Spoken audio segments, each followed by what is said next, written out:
fantastic way to open an amazing show. Many thanks to Olulokpe Olabode, aka, need I add, Tolu Sax. Of course, you saw the gymnastics he was doing with the saxophone.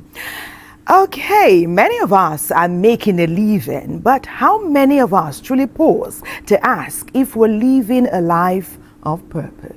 And with impact, Thelma, think about it. What is the point of waking up every day without shaping, if we are not shaping lives and, starting with our very own? Indeed, purpose gives direction to our hustle and meaning to our daily lives. And Thelma, with impact, it isn't always loud or famous. Sometimes it is found in small acts of kindness and service to those around us. My name is Suleiman Babajel Usman, and this is Weekend Deal on the network service of the NTA. Let's explore how to make our lives truly matter so we can live a life of purpose and impact, not just for now, not just for tomorrow, but for generations to come. My name is Thelma. Oh, Baz, it's a warm welcome. We sit here to join us on our effervescent weekend breakfast television show, Weekend Deal.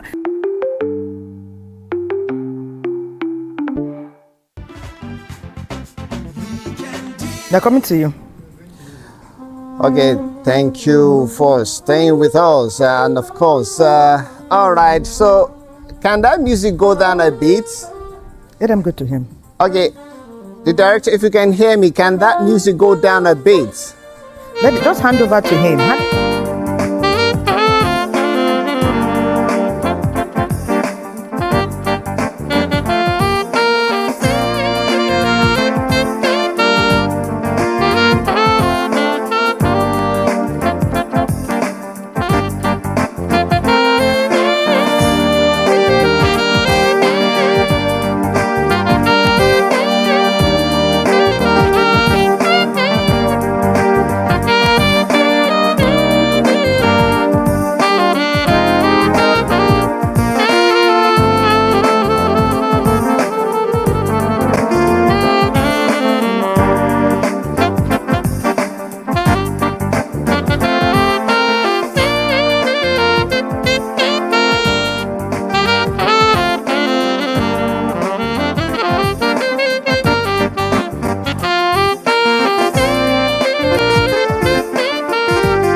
Definitely, that is talented. Thank you, Tolu Sax, for that beautiful rendition. Of course, we've been vibing to that tune in the studio. Thelma has been busy teaching me some steps, sitting down, vibing, and all of that. But quite an interesting one. Yes, our focus today is all about living with purpose and impact. And of course, we're going to go around the country to sample opinion of individuals who have experienced how they discovered their purpose. And of course, in Port Harcourt, where we're starting our story from, some experts will be helping us to understand that purpose is actually defined sometimes from life experiences. Let's take a look.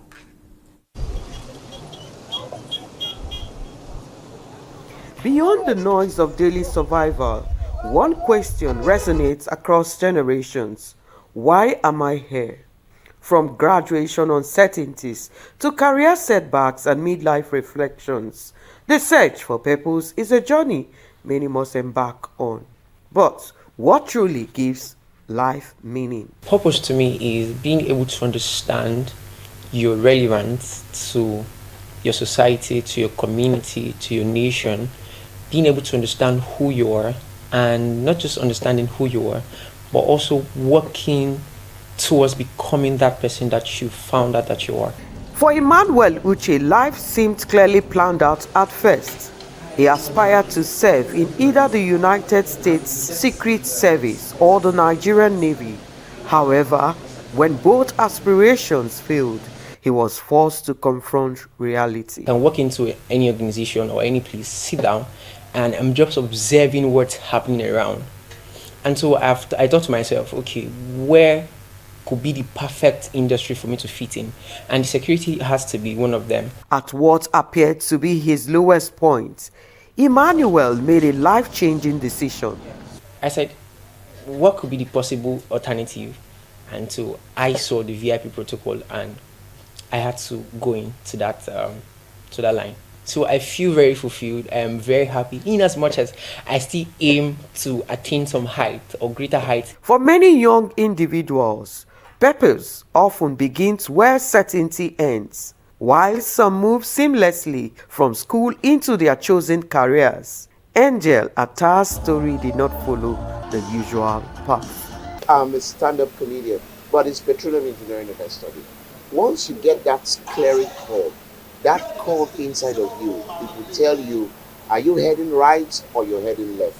But once you get it wrong, my sister, you'll suffer for 100 years. Even when you have discovered the purpose, there are times where things are not really working out for you. That is when you will know if truly you are called or now you call them. Purpose is not a final destination. It is a journey shaped by our choices, the lives we touch, and the impact we leave behind. Consistency is another thing I would like to add to this conversation. You could discover the purpose and you could find out that where you are is a watery ground. But rediscovering the purpose will now tell you this is the time where you need to lay a foundation in this other direction. In every step, you have to do something different from what you have done previously in the same purpose. According to a psychologist, the search for purpose is deeply human. It evolves through experiences, challenges, and personal encounters with the Creator. When it has to do with God's purpose, every human being has a purpose that God has attached, packaged in it. And then when you come into existence, God has made us free moral agents, one, to make choices whether to develop purpose or not. The difference between us as human beings is purpose, development of purpose. If you develop purpose, it will determine your height, it will determine your followership, it will determine your influence, it will determine your impact. And those that are not developing purpose, aside from the purpose that God packaged them with, if you also discover your purpose for which God brought you into existence, you will still grow, you will get to any height. Perhaps purpose is not a single answer, but a series of moments, choices, and contributions that remind us that even in uncertainty, life still holds meaning. And in seeking purpose, we often discover something even more powerful: the courage to live intentionally and the power to make a difference. Many thanks for that show opener, but Harcourt is nourishing our conversation today, talking about purpose and impact. Living a life of purpose and impact, it is possible, it is doable, but sometimes some people need a guide. We opened our show today by telling you that many people are making a living. That is a fact.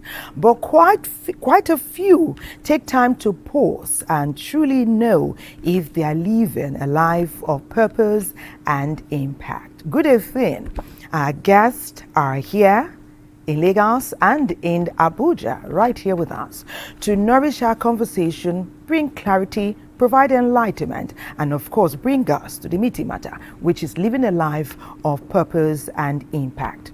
We meet, greet, and make welcome Director General Teach Africa, A.B. Aleabe Elezianya. Welcome to We Can Do. Thank you. And Thank you. For you, AB for short. Yes, I'm good. Okay, so for the course of this interaction, I'll just refer to you as AB.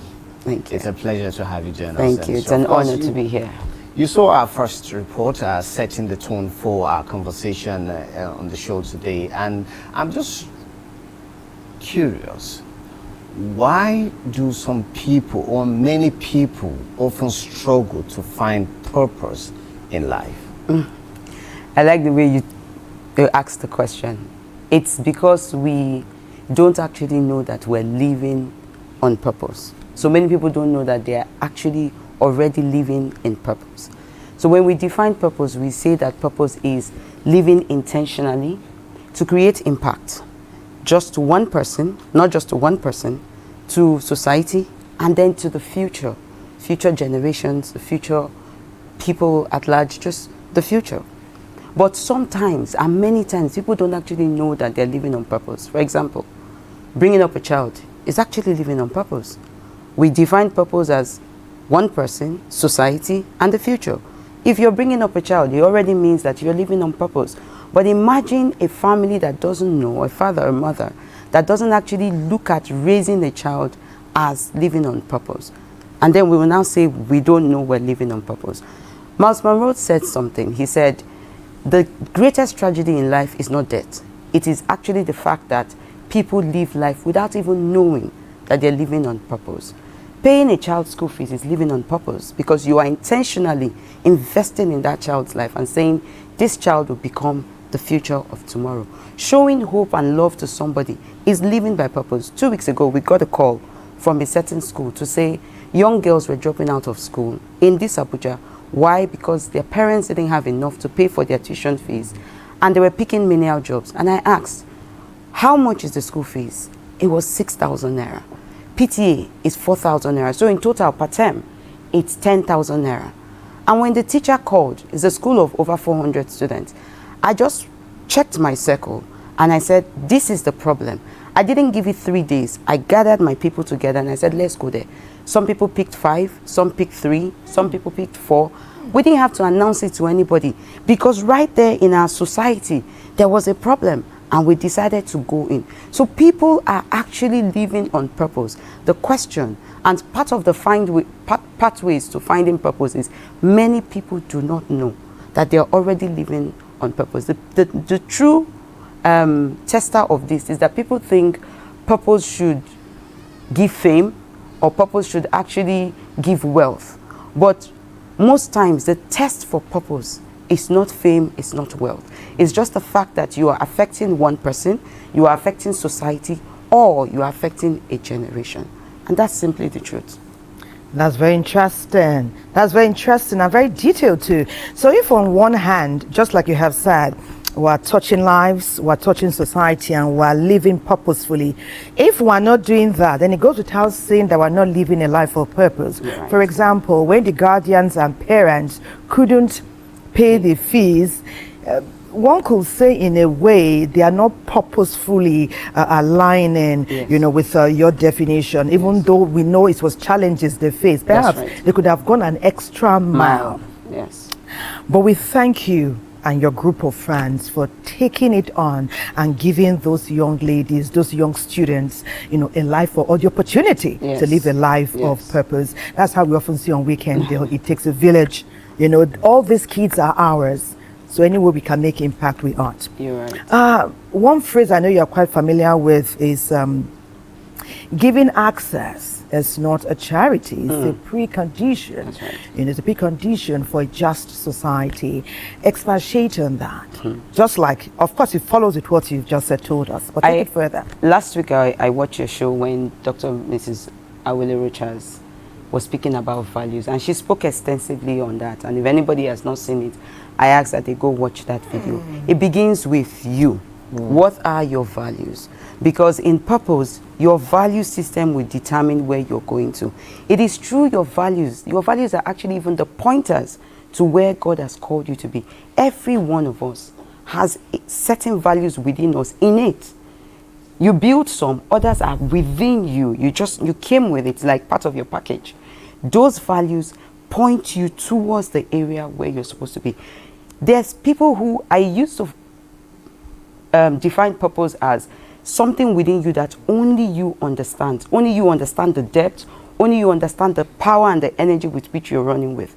Last year, just to answer your question, we had, I was just going through my DP and I saw a mission, and I asked the lady, what are you doing? She said there's something going on in Nigeria and we're trying to find extra seats for women in parliament.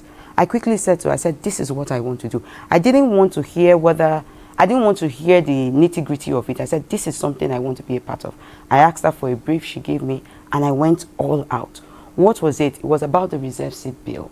And we wanted to make sure that there were more women in parliament. I don't know if you know what the statistics are. Today in our parliament, we have an abysmal representation of 4.6 women in parliament.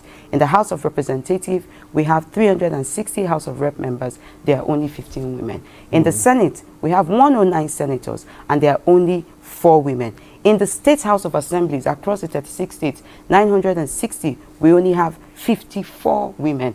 That's an abysmal number for 50% of the population not being represented on the table. It's retrogression. The 10th Assembly is the worst one. So I saw that and I started running with it. In fact, everybody just believed that I had gotten an appointment. And I said, this is not an appointive position. This was me running myself, self-funded and everything. And as we started running, recognition came.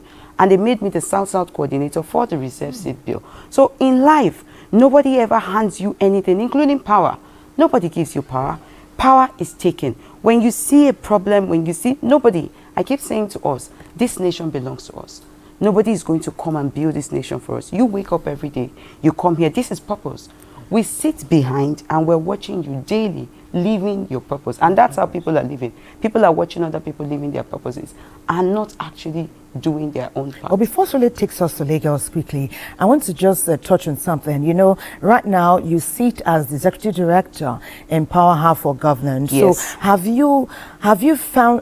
you been able to scratch the surface a little bit? Why is it that less women are? Is it that they don't aspire? Because governance is no easy matter. It's not a walk in the park. You just asked the very right questions. Nigeria does not lack women who are ready to take power. Nigeria does not lack the know-how, the women who... Politics is a game that you have to have an appetite for. It's not everybody that has the appetite. What we have is systems that are not ready to receive women. Women are poorly funded when it comes to politics.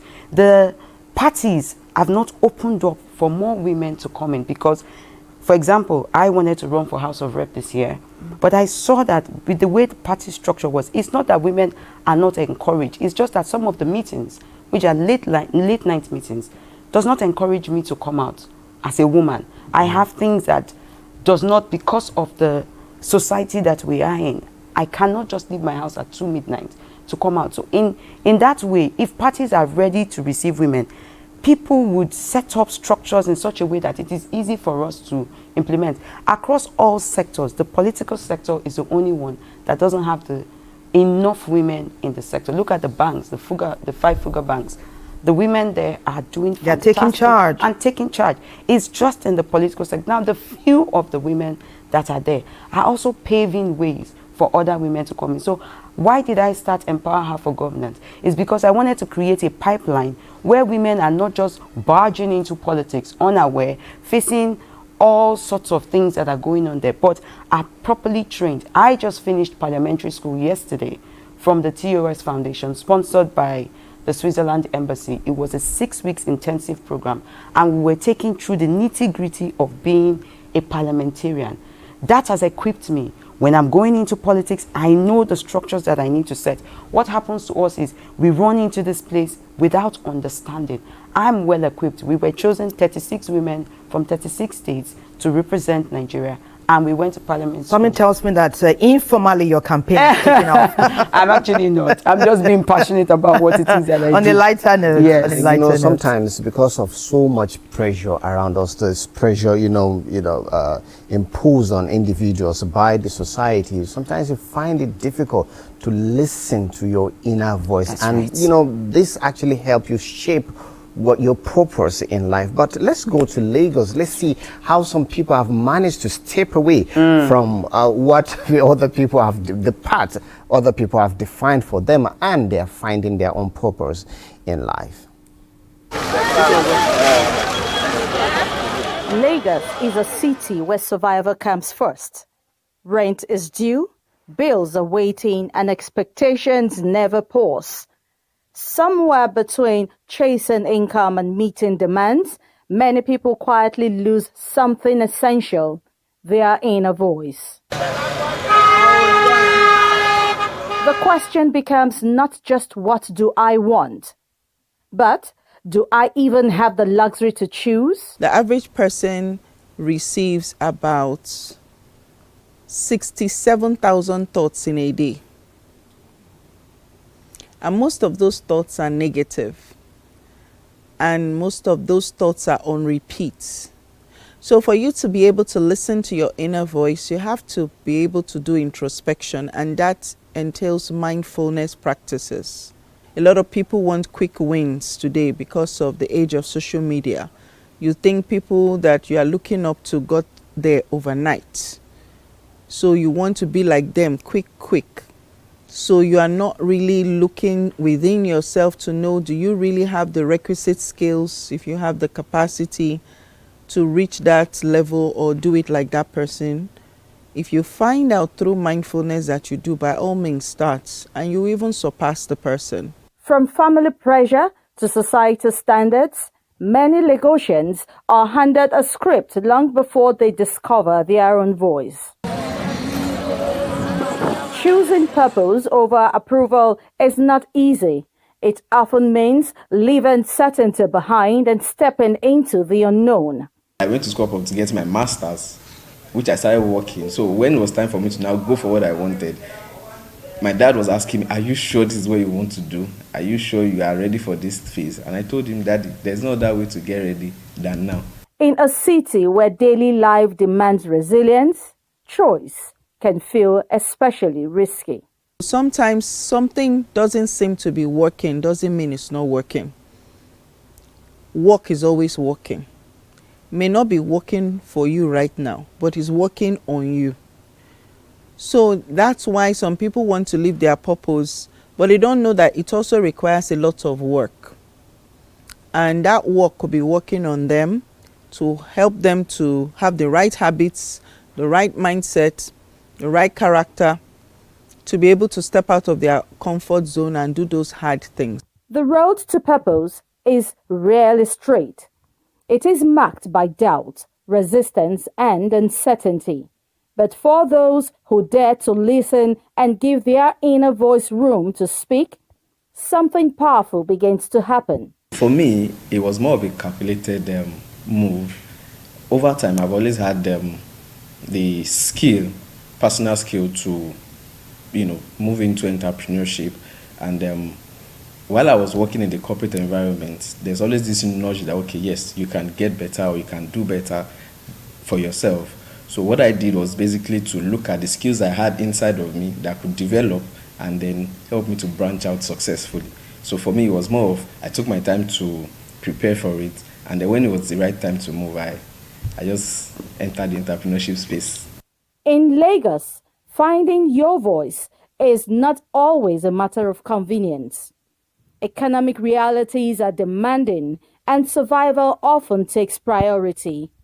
Yet, even within that pressure, one thing remains possible: the decision to listen to yourself. Of course, there are always going to be the other side of the business. For example, you can stay for months without getting a gig, and other days you are on gig back to back. So for me, so far it's been very good because it's what I love doing and I'm enjoying doing it. Society can be damning, but you on your own need to fortify yourself with confidence and self-validation and self-belief so you can actualize that thing you want to actualize. Clarity may not come all at once, but it begins the moment you stop living solely for approval and start making space for your own voice. Quite in-depth is that. And good thing, our guest here was just telling us that she was telling us that the lady in that mini documentary is somebody she's familiar with, that they attended the training together. So we're already seeing from antecedents, she believes in planning, which can align with purpose and great impact. Earlier, I told you that we have a guest in Lagos. She's been here before. And of course, she nourished our conversation. And we know we'll have no less today. We meet, greet, and welcome executive leader, corporate strategist, public sector administrator. And we meet, greet, and welcome purposefully with her profile, Dr. Sally Umbanefo. Good morning, ma'am. It's great to have you on our show again today. How are you doing? Morning, thank you. A life of purpose and impact is our thrust and our focus. And we know they are going to nourish our conversation today. By bringing this topic to the fore, it becomes even more obvious that quite a number of people are living a life without purpose and therefore can make little or no impact.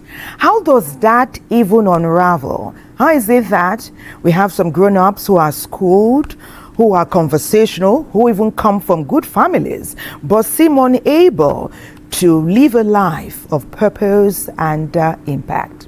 Let's start from there. Good morning. I'll start by saying that Nigeria is blessed with natural resources, human talent, intellectual capital, you name it, cultural diversity. Yet, for as long as we've known it, we have been complaining about despair, about insecurity, about corruption, despair. And there is another side of Nigeria that we're not celebrating. There are those Nigerians in their own little space that are doing things that impact people's lives. Now, when you talk about purpose, purpose is the compass of life. The reason why you're on earth, the reason and the why behind the decisions that you take, and also what drives you, your personal mission. And so impact is the effect that your actions have on others. So there are people who in their little personal spaces, nurses, teachers, health workers, innovators, women, youth, who are doing things to touch people's lives. And they're not being celebrated. And so today, I would like to make a call on the private sector. There are people who are doing amazing things right now, and we should focus on the positives and have the private sector drive the change that is required for Nigeria. You have people like the Central Bank of Nigeria today. What is he doing? He has recapitalized the banking system. Yes, I started banking because I spent almost 30 years of my life in banking and rose to the top. But he has recapitalized, created stability, brought capital adequacy ratios to be strengthened, and created opportunities for mergers and acquisitions. He has created a respect and transparency and, above all, corporate governance and accountability of directors. The more capitalized you are, the more accountable you have to be. So that is the central bank governor. He's doing something great. Then you have people like Aliko Dangote, who has built his own empire to be worth $50 billion. He's creating jobs. What else is he doing? He's trying to do an IPO, an initial public offering, to create corporate social responsibilities, to also invite Nigerians to partake in his wealth. Because if I can be a shareholder, then he'll be more accountable to us. There are people like Bua following his footsteps. We also have people like Ofemi Otedola, the DG of the Controller General of Customs. There are seasoned goods and things everywhere. People are making a landmark everywhere. We have, coming closer to home, the managing director of Fidelity Bank.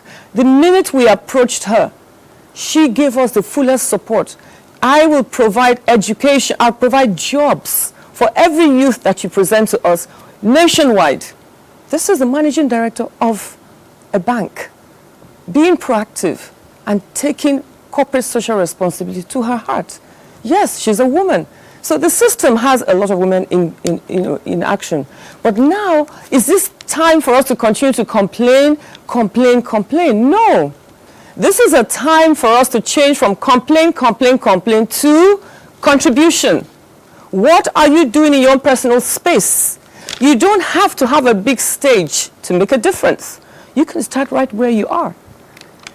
So if compass,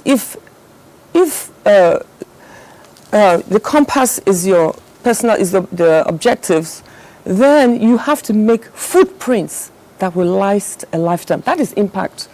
That when you're gone, actions you have taken, ask yourself, if I'm not here tomorrow, what will people around me be saying or doing? Will they be lost without me? Or would I have created value in their lives?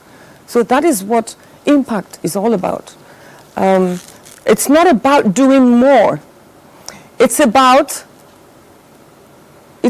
what you have, where you are, starting from your personal space, and with what you have, what you can do with what you have to impact lives. You don't need a big stage of drama or something huge. If each of us can, in our personal lives, we can't keep blaming the government. We are the makers. We are the people who put them there. But we have to do things in our own ways to say we are supporting you.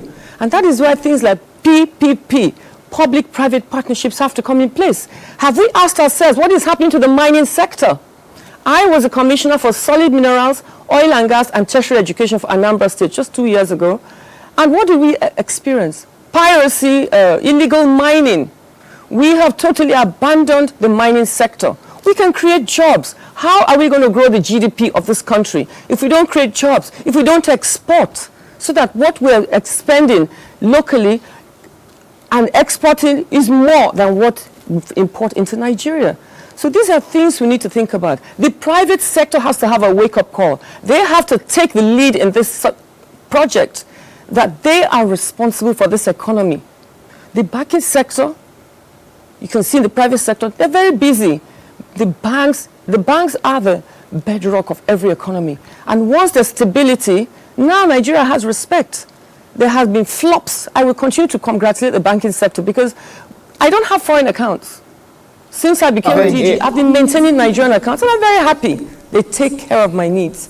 And that is to show you that that sector is doing very well. So what about agriculture? What about exports? Mining? If this private sector can just, it's been 49 years.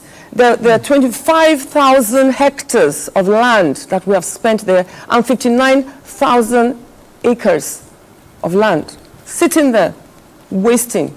What is the private sector going to do about this? So I am going to visit. I was in Coca-Cola, I was in Lafarge Cement, I was in American Oil and Gas Company. I shall be visiting these people and other people in the oil and gas sector to ask them, what more are you going to invest in the Nigerian economy? We can't keep blaming the government. We are the government.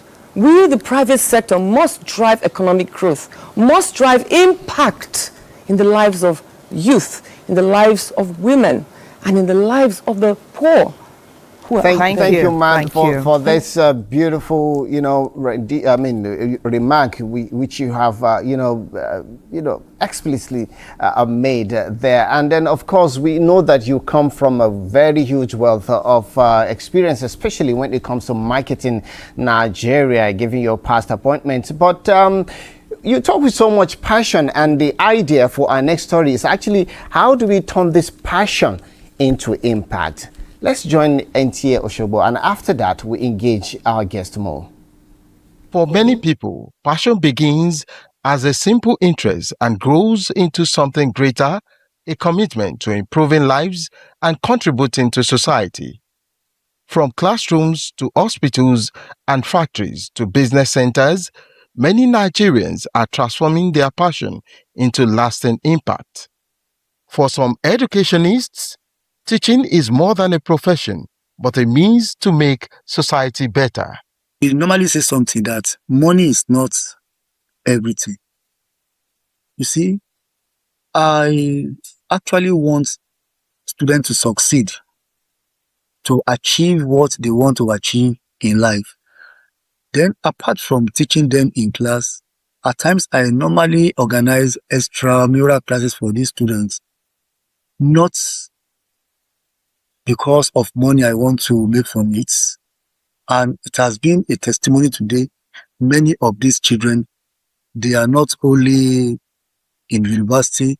I have students who have achieved, who are now teachers in this particular. So I've been able to touch their life in several ways. True passion is not enough.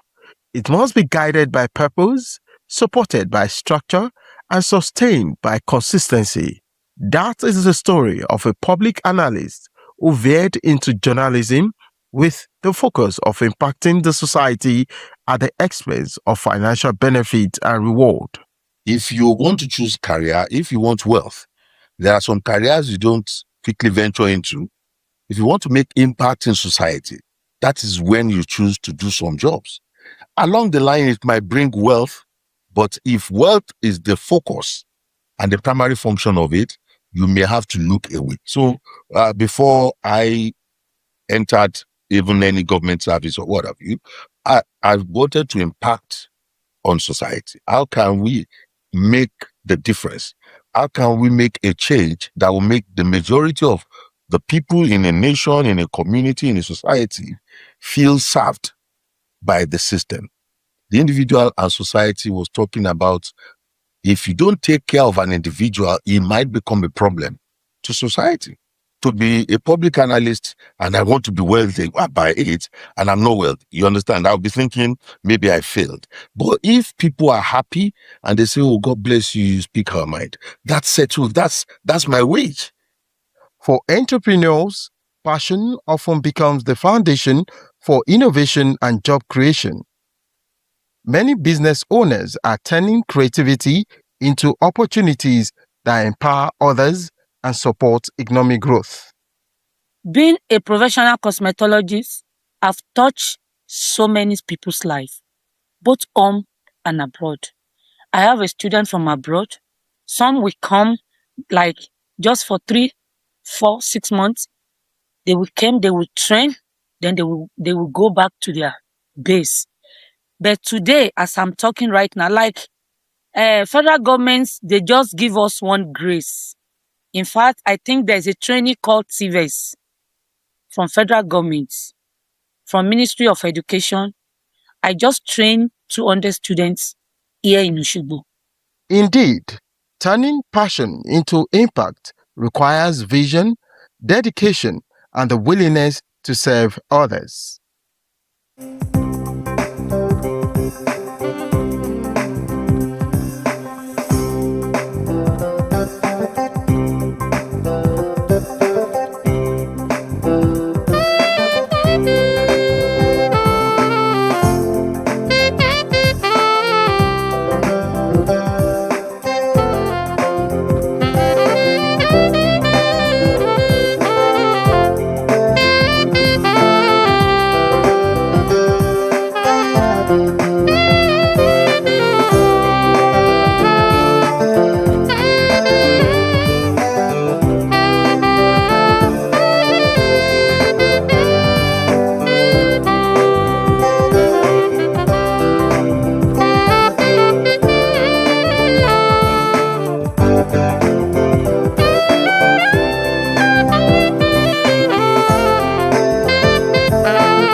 Tolu Sachs is our man because he's delivering.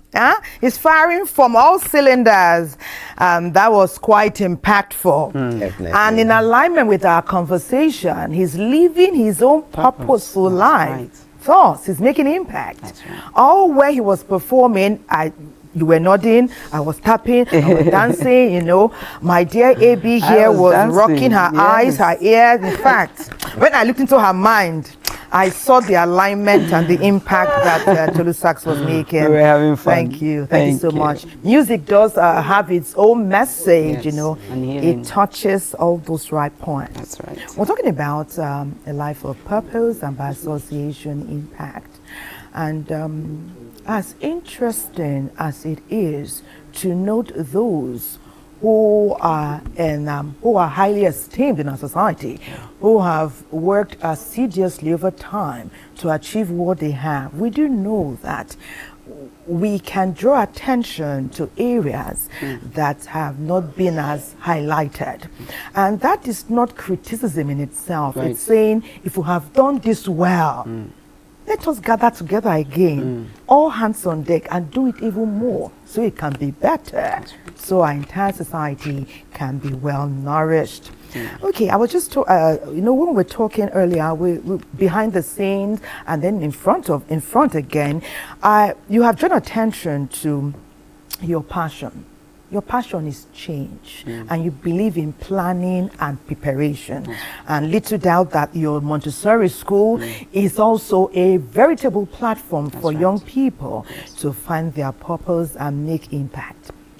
I know that teachers are mentors of a son. That's right. But they must work in alignment with guardians and parents to ensure that our children are on the straight and narrow.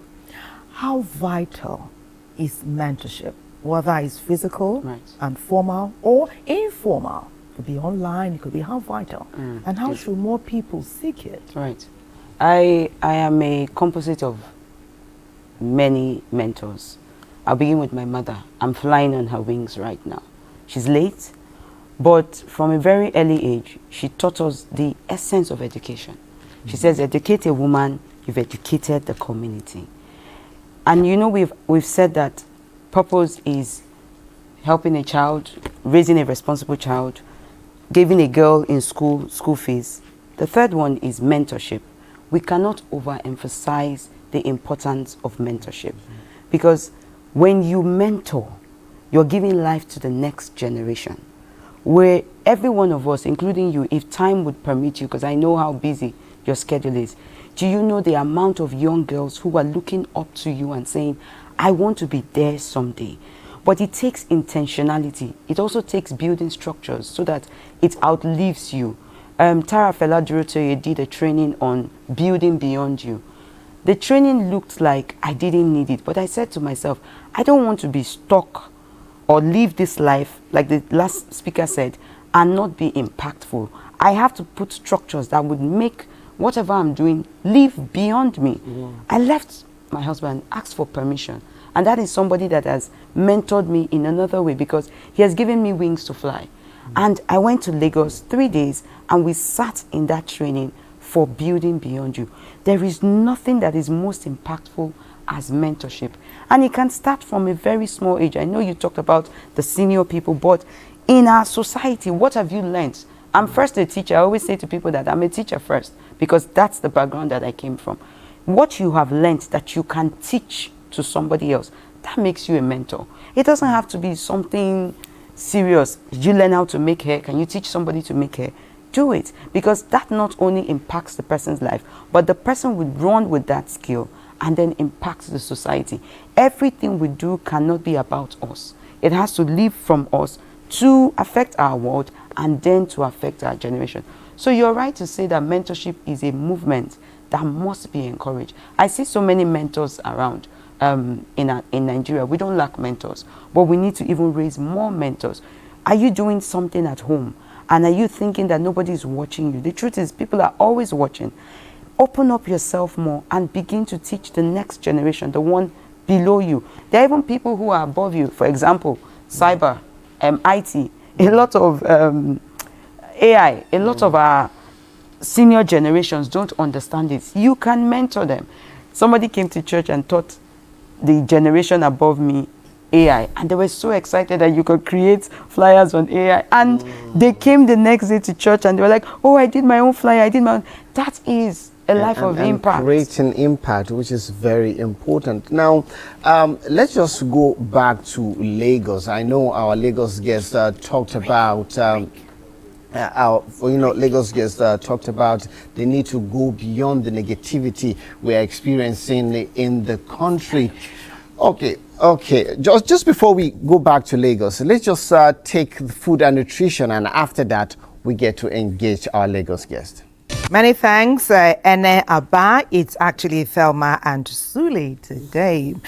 It's great to get nourished. We should do it often. Let's take it along that path, familiar path where we were, mentorship. We now know we can do it formally and informally.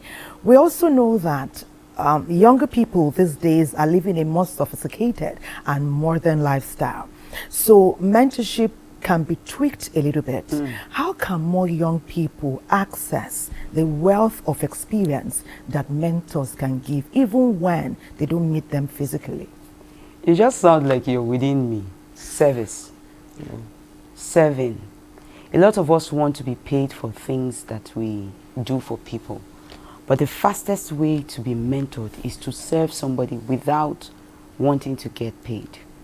Just go and serve. I mean, our government is already doing something with the NYSC students, even though we pay a little token for them to come to their jobs. But that's part of the process, service. We discover a problem. we build competence. That means that we train ourselves so that when we're impacting, we impact well. And then when we build competence, we build structure so that the training is effortless.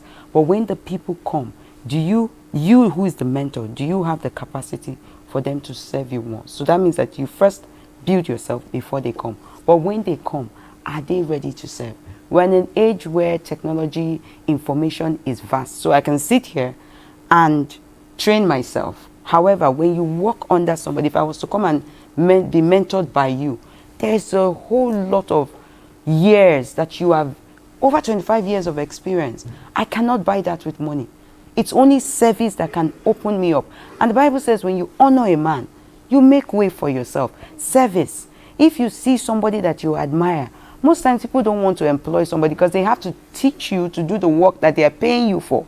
But when you say, I'm coming to work and serve you, I don't want any money. I had a young lady like that. Fantastic. She met me at the church program and said, I just want to serve. I said, listen, mentorship for me is, I'm very tough. I'm tough because I don't want people to say, but you were mentored by her, why is she misbehaving like this? No. So the hard hand that I give is out of love so that you understand that when you go into the world is not playing. And only the people who are ready, prepared. That's why you said, when you said, it looks like I prepare myself. Yes, because the world is only available for those who are ready and prepared. An opportunity means preparation. So service is the key. Once you serve, you'll be able to open up mentors to you. Great minds, beautiful mentors, amazing mentors here, even in Nigeria, not just outside. Here, we have people like, I wanted to say Dr. Thelma, but we have people like Auntie Thelma here.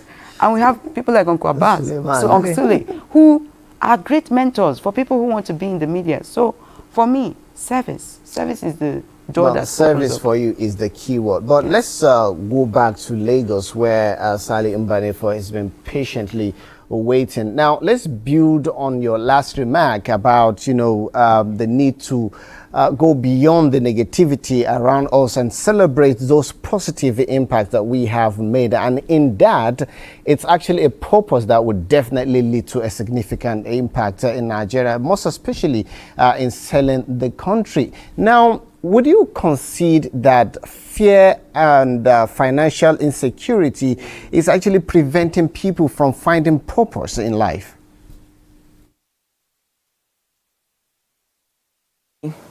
Absolutely. I mean, there are two things I really like to talk about. I'd like to talk about corporate governance, the importance of corporate governance in everything that we do, and youth. Maybe I start by talking about youth. The youth of Nigeria must be intellectually occupied. They must be busy 24/7. Youth, if they're not busy, there'll be chaos. There are three things that we need today. We need mass computer literacy courses. We need skills acquisition courses, where I am majoring with my NGO, the schools that I work with. And we need, most importantly, financial literacy, where I'm also very strong. The youth have to be engaged at all times. And that is why we talk about moving away from complaint to contribution. We can contribute in our own little spaces. Now, just to talk about corporate governance. I began my banking career in 1987. By 1992, I was barely 30 years old. From being the chief foreign exchange dealer of a bank, they were restructuring, and they needed a lawyer who had never worked in legal department. And so they forced me to leave my cozy job where I was trading in currencies and, all currencies and everything, to say, look, we need somebody who's clean, who can take charge of the legal department. And at that age, I was the youngest company secretary, legal advisor to the board of a publicly quoted company. We had women like Isabella Okabwe, you had women like Azinge, who were Union Bank, First Bank gurus. And there I was, a little girl who had been in mainstream banking almost 15 years of my life. But what did I do there? I was in charge of corporate governance, transparency, accountability, and things like insider credits. You have heard of banks collapsing, where the directors give loans to themselves. These are things you have to deal with if you're in charge of the board. People like Major General Shua, may his soul rest in peace. He was a wonderful man as a chairman. We used to go all the way to Maiduguri to hold our board meetings. People like Alhaji Abba Aji. I don't know if you all remember people like that. He was a MD of NSITF. They were shareholders of the bank that I worked with, IMB then. These were people that I was trying to correct. And so corporate governance is key in everything that we do. 20 years later, I became appointed by the Central Bank of Nigeria as an executive director to turn around Keystone Bank that they took over. And I remember querying my MD. I queried him to ask him why he was having financial recklessness. Of course, he tossed me in Port Harcourt, tossed me where I couldn't have impact. But the point remained that if you are part of a system and things are not being done right, you have a personal responsibility to correct. Don't be aggressive. Don't be rude. Don't even be antagonistic.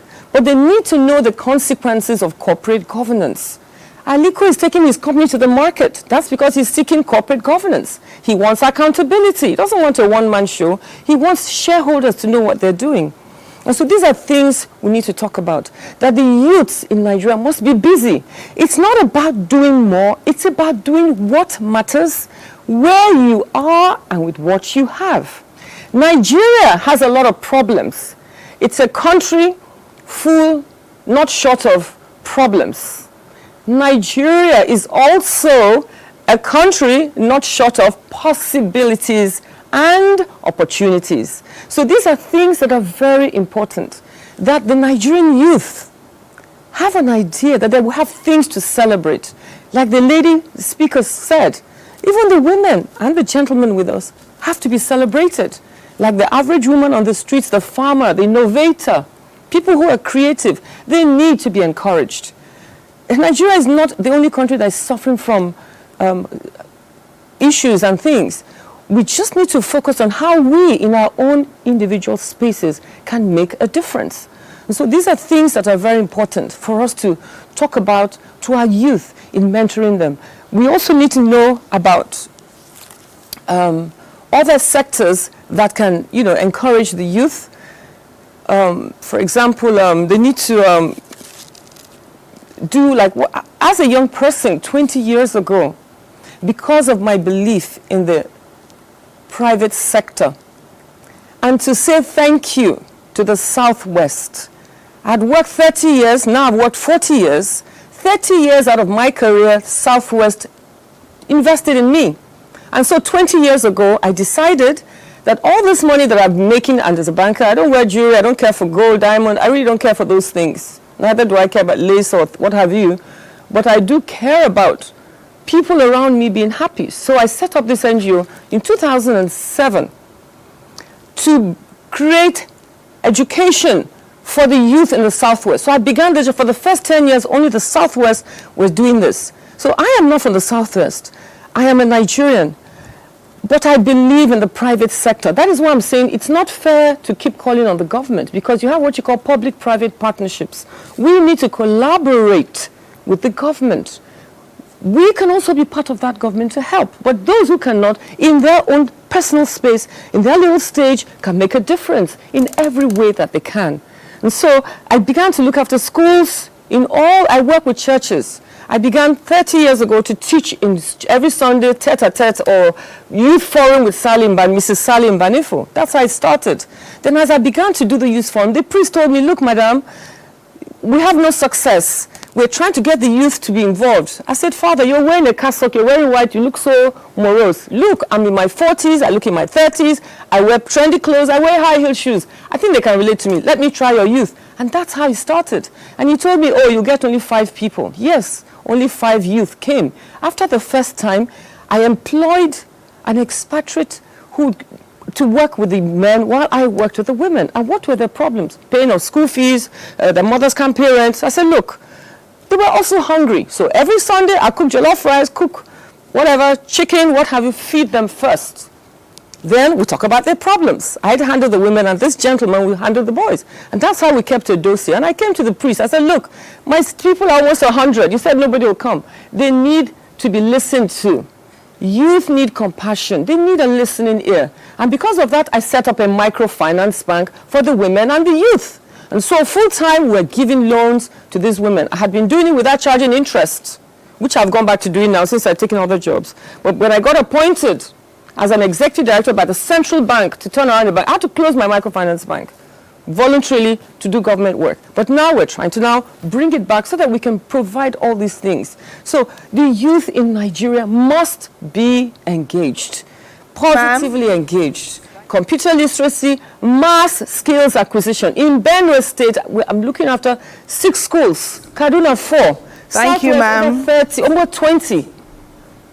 They need skills acquisition. Thank you, ma'am. What we have on our hands now is youth who have finished university and they have no jobs. But with skills acquisition and mentoring and coaching, okay, ma'am, as a microfinance bank, you can get these youth to be useful. The youth of today, they say that today's youth are tomorrow's leaders. That's not enough. They're not just tomorrow's leaders. Today's youth. Thank you. Thank you very much. Thank you. Thank you so much. Thank you. Thank you. You know, that's why we tell you, don't miss Weekend Deal. The mentorship is ongoing with all that she has shared. I know she has impacted so many lives already. That is a life of purpose there, right there for us to learn from. Thank you for reaching out to us on Weekend Deal with your messages. Aliyu Garba from Jos says, I'm greatly and widely inspired by your guests, both in Lagos and in Abuja. Women really, anything that they put their mind to, they succeed. Talk about purpose and impact there. Great one there, Leo. Thank you. Someone says that Weekend Deal looking great today as always. I'm watching you from Abuja. But what are you taking away? Hello, Weekend Deal. It is important that many Nigerians live with purpose. When people are living with purpose, it's obvious. And when they are not, it's also obvious.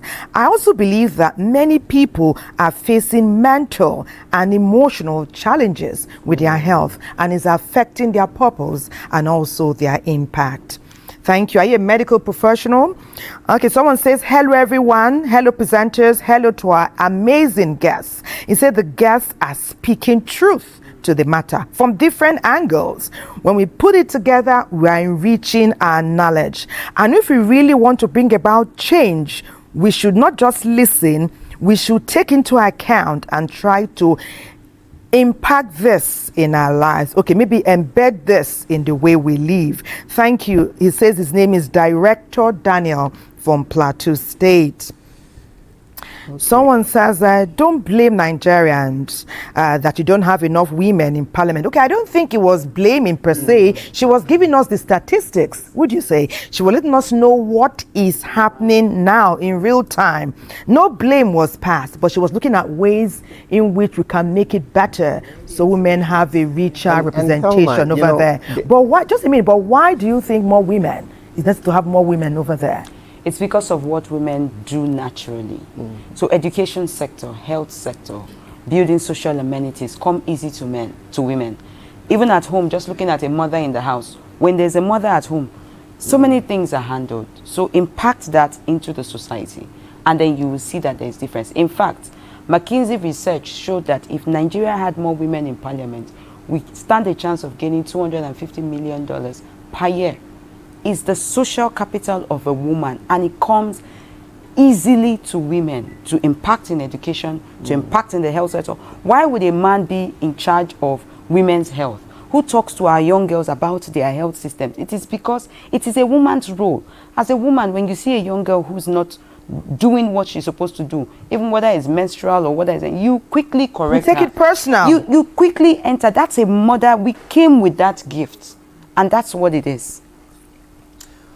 Interesting one there. And then it's not just in parliament. I think we should have more women in decision making tables. Tables. Right, so yes. Very, very important. Thank because anytime they make decisions, it's always about the society. That's and how they can make an impact, which is quite very important. Now, our next video, it's all about Deborah and her experiences.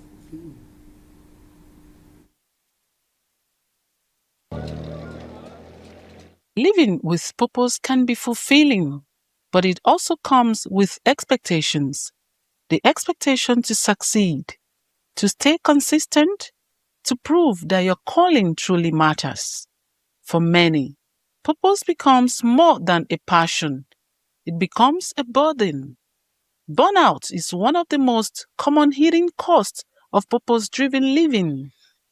You give your time, your energy, your heart, and sometimes you forget to give yourself a break. When purpose is not balanced with rest, it can lead to giving up. Purposeful living is when you put in practical ways to actualize the dream and aspiration you've always nurtured. And it comes with work. It comes with effort. It comes with perseverance. It comes with determination, because there are going to be a lot of frustration.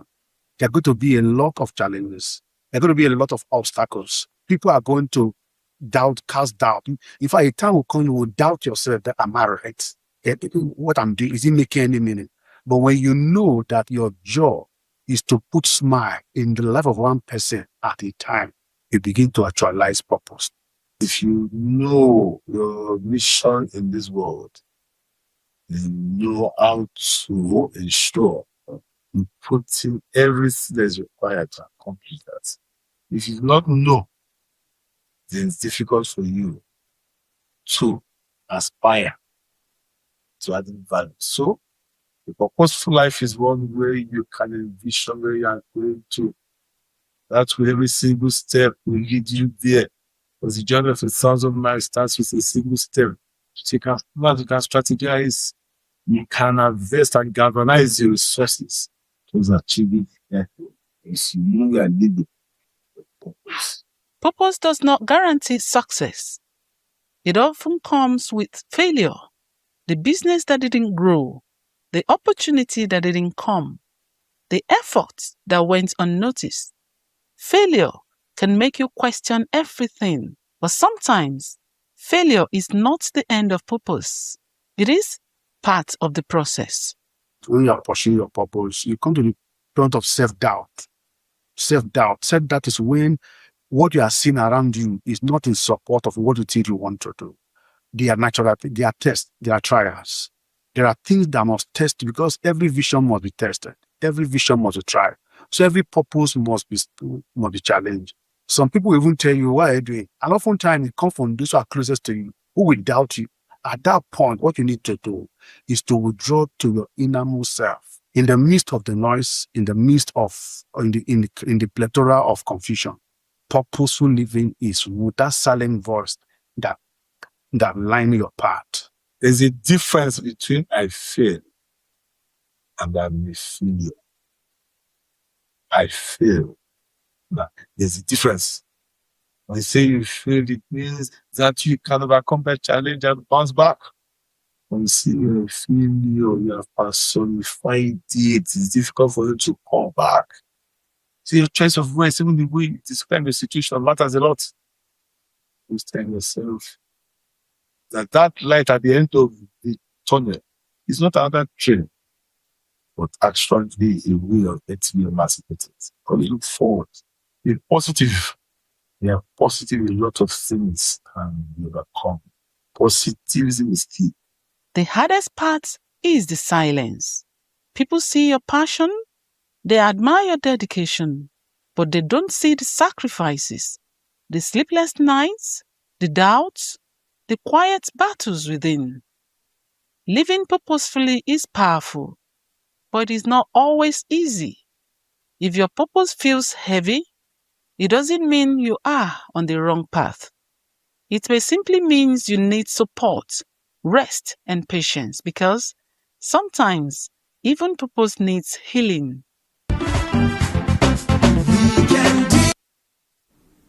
You're watching Weekend Deal. It's been great to have your company on the show as we focused on purpose and impact. We want to run quickly to Lagos to have our final word from Madam Sally Umpanefo. Madam Sally, as we wrap up, you've spoken about mentorship, formally and informally in your life, and how you are doing it for others. Can you give us your defining moment in the 40 years you have discussed so interestingly? Would you say there was a particular moment that realigned you and redefined your purpose for greater impact? 2 minutes. Powerful question. Many moments. But just listen to what the lady mentioned earlier about women not being in the government, but in the private sector, women are very active. I remember leaving banking. I'd been in banking 20-something years, and I left banking. I'd worked in every department to move into cement. Cement is scary. Everybody there was a man. And in 45 years, they had never had a woman in the executive. And so I came, and I was headhunted by KPMG, by Lafarge Cement.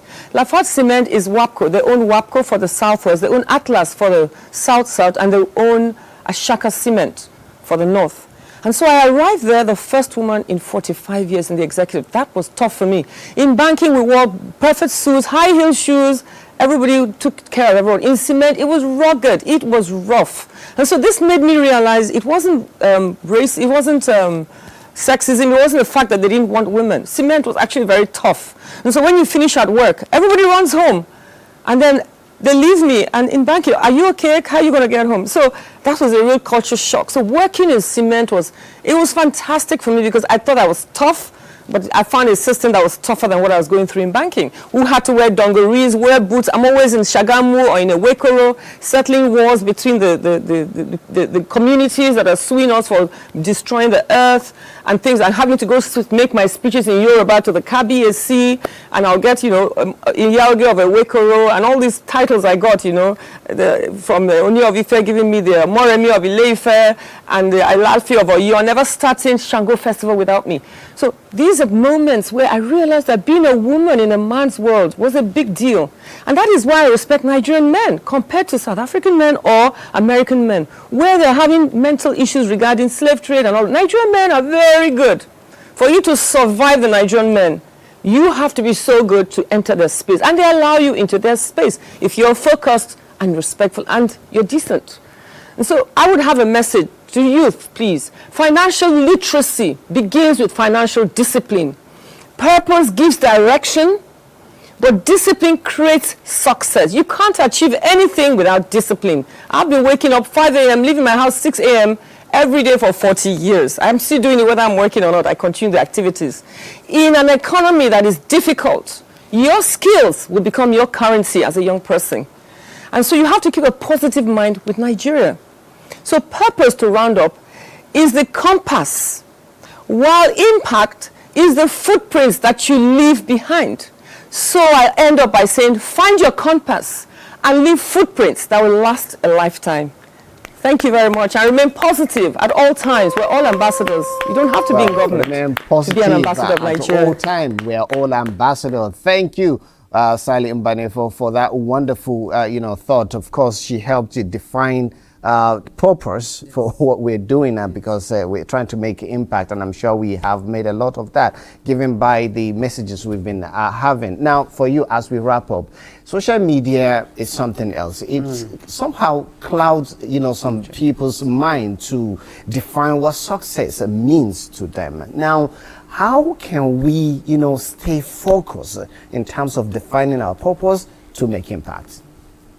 You're right to say that social media has become the new edge where people watch other people and feel that's what they should do. But 3 things that you should look out for. Number 1, find what the problem is in the society. Number 2, look within. What is it that comes easy to you? What comes easy to you? If they were not going to pay you for it, you will still do it.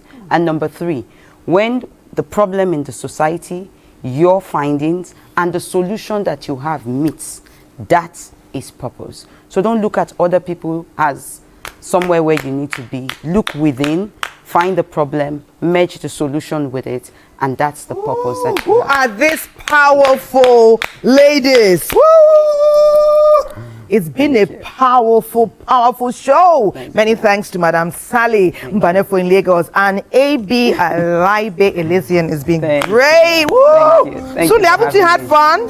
Let's go dance, people. Definitely. And now our brain is full with knowledge.